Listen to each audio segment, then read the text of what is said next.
के छ हो सोल्टिनी हाल खबर? ओहो सोल्टीज्यू सन्चै छु नि।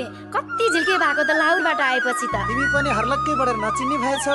ओहो तिम्रो झन् दारी पनि पलाएछ सोल्टी।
बुलबुल जमला नाचमला मादलु